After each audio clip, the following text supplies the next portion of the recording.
All the units operating here in the Arctic region, they need to be very, very robust to cope with this harsh environment. This just prevents any aid from the outside. You need to bring everything yourself. The Arctic region is the gateway to the North Atlantic.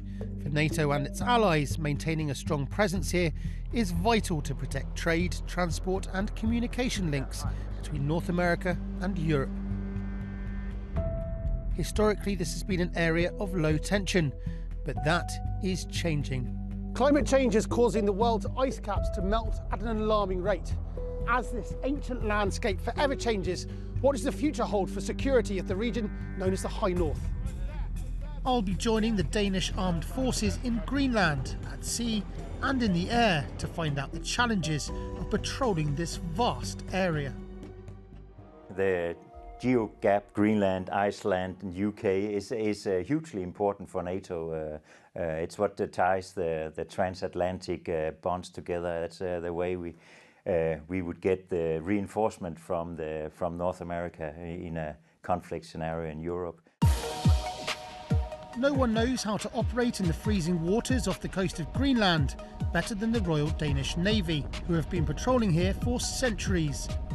We'll be boarding the HDMS Triton, one of 4 Danish ocean frigates patrolling Greenland at any given time under the Joint Arctic Command.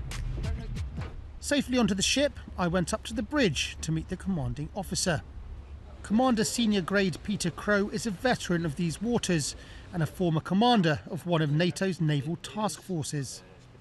Can you give us some idea of just the vastness of this area? It's extreme distances, so you need to think ahead about the ship's performance, about the crew skills and about logistics.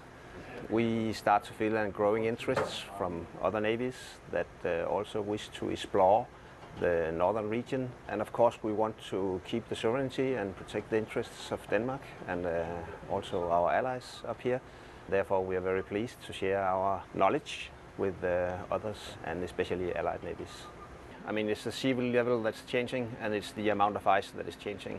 Let's take an example here in the Bay of Disco where we are now. People on the shore side, they used to visit the island Disco and they could go there by foot, but they haven't been able to do that for a very long time because the temperature is increasing. So it is very, very easy to see the changes of the climate. As the ice melts, it creates the opportunity for new shipping routes and with it potential risks and threats to Euro-Atlantic security. The availability of new Arctic routes, while presenting potential commercial opportunities, could also lead to competition between nations and jeopardise the security of the entire region.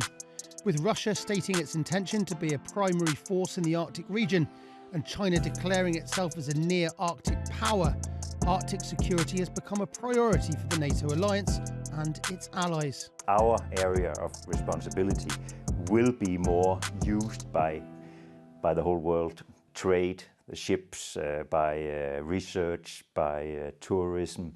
So there will be more people in our area, and that of course gives us a challenge, both in the surveillance part, but also in the search and rescue part.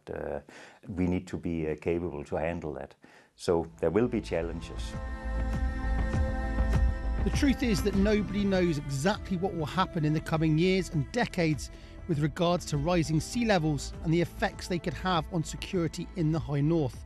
But what we do know is that Greenland's ice caps are diminishing and sea levels are rising year on year.